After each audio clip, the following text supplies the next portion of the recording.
కార్తీక పురాణం 23వ అధ్యాయం 13-11-2025 గురువారం. మూలం స్కాంద పురాణాంతర్గత వశిష్ఠ ప్రోక్త కార్తీక మహత్యం. 23వ అధ్యాయం. అగస్త్యుడు మరలా అత్రి మహర్షిని కాంచి, ఓ ముని పొంగవ, విజయవంతమైన పురంజయుడు ఏమి చేసినో వివరింపుము అని అడుగగా అత్రి మహర్షి ఇట్లు చెప్పటం ప్రారంభించాడు.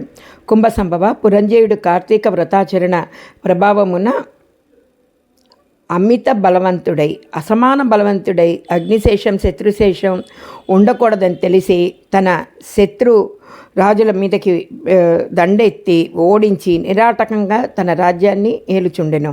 తన యొక్క విష్ణుభక్తి ప్రభావం వలన గొప్ప పరాక్రమవంతుడు, పవిత్రుడు, సర్వ దీక్షాపరుడు, నిత్యాన్నదాత, భక్తప్రియవాది, తేజోవంతుడు, వేదవేదాంగమూర్తి అయి ఉండెను.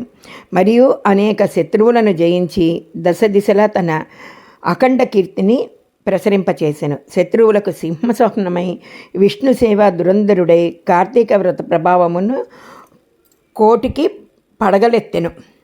అరిషడ్వర్గములను కూడా జయించిన వాడై ఉండెను. ఇన్నేళ అతడిప్పుడు విష్ణుభక్త అగ్రేసరుడు, సదాచార సత్పురుషులలో ఉత్తమమంగా రాణించుచుండెను. ఆయనకు తృప్తి లేదు. ఏ దేశాన, ఏ కాలాన, ఏ క్షేత్రాన, ఏ విధంగా శ్రీహరిని పూజించిన కృతార్థుడవగలనా అని విచారించుచూ ఉండెను. ఒకనాడు ఆ అశరీరవాణి పలికింది, పురంజయ, కావేరీ తీరమున శ్రీరంగ క్షేత్రం ఉంది. దానిని 2వ వైకుంఠమని పిలిచెదరు. నీవు అక్కడికి వెళ్ళి శ్రీరంగస్వామిని అర్చించుము. నీవి సంసార సాగరం నుండి బయటపడి మోక్షం పొందుతావు అని పలికెను. అంతటా పురంజయుడు ఆ అశరీరవాణి వాక్యాలను విని రాజభారాన్ని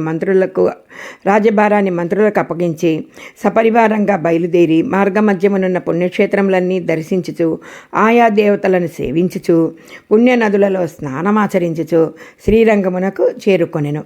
అక్కడ కావేరీ నది 2 పాయలుగా చీలి ప్రవహించుచుండగా మధ్యనున్న శ్రీరంగనాథాలయమున శేషశయ్యపై పవళించినటువంటి శ్రీరంగనాథుని గాంచి పరవశించి చేతులు జోడించి, దామోదర, గోవింద, గోపాల, హరి, కృష్ణ, వాసుదేవ, అనంత, అచ్యుత, ముకుంద, పురాణ పురుష, హృషికేశ, ద్రౌపది మన సంరక్షణ, దీనజన భక్తపోష, ప్రహ్లాద రక్షించినవాడ, గరుడధ్వజ.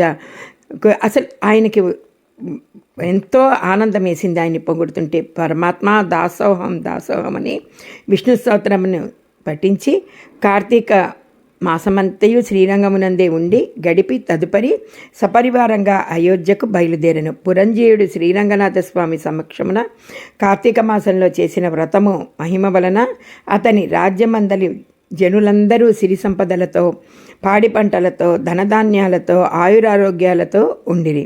అయోధ్య నగరమంతయు దృఢతర ప్రాకారములను కలిగి, తోరణ యంత్రద్వారాలతో కలిగి, మనోహర గృహ గోపురాదులతో, చతురంగ సైన్య బలములతో ప్రకాశించుచూ ఉన్నది. అయోధ్య నగరమందలి వీరులు యుద్ధ నేర్పురులై, రాజనీతి గలవారై, వైరి గర్భ నిర్భేదితులై, నిరంతరము విజయశీలురై అప్రమత్తులై ఉండిరి.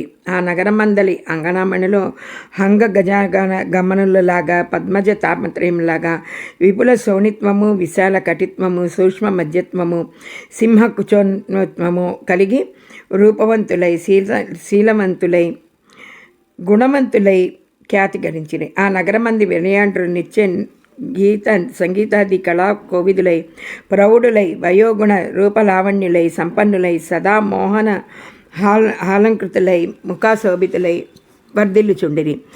ఆ పట్టణ కులాంగనలు పతి శుశ్రూష పరాయణులై, సద్గుణ అలంకారులై, భూషితులై, చిద్విలాస హాసోల్లాస పులకాంకిత శరీరమై ఉండిరి. పురంజయుని శ్రీరంగ క్షేత్రమున కార్తీక మాస వ్రతమాచరించి సతీ సమేతుడై ఇంటికి సుఖముగా చేరెను. పురంజయుని రాకను పౌరులందరూ మంగళవాయిద్యాలతో, తూరి నాదాలతో ఎరింగి ఆ నగర ప్రదక్షిణ చేసి నిజాంతపురంలోకి ప్రవేశపెట్టిరి. అతడు ధర్మాభిలాషి అయి, దైవభక్తి పరాయణుడై రాజ్యపాలన చేస్తున్నాడు. కొంతకాలానికి వృద్ధాప్యం వచ్చింది. వెంటనే ఆయన ఐహిక వాంఛలను వదులుకుని తన కుమారునికి రాజ్యభారం అప్పగించి పట్టాభిషక్తిని చేసి తాను వానప్రస్థానానికి స్వీకరించి అరణ్యమున కేగెను. అతడు ఆ వానప్రస్థానమున కెరిగిన కూడా ఏటేటా యథావిధిగా కార్తీక వ్రతం ఆచరించుచు క్రమక్రమముగా శరీరము ఉడుగుట చేత మరణించి వైకుంఠమునకు పోయెను. కావున ఓ అగస్త, కార్తీక వ్రతం అత్యంత ఫలప్రదమైనది, మహత్యము కలది. దానిని ప్రతి వారును ఆచరింపవలెను. ఈ కథ చదివినప్పుడు విన్నవారికి కూడా వైకుంఠ ప్రాప్తి కలుగును. ఇట్లు స్కాంద పురాణాంతర్గత వశిష్ఠ ప్రోక్త కార్తీక మహత్యమందలి 23వ అధ్యాయం. 23వ రోజు పారాయణం సమాప్తం. సర్వం శ్రీహరిహరార్పణం. దానములు, పరిమళ ద్రవ్యాలు, నిషిద్ధ పదార్థములు, తులసి, ఉసిరి.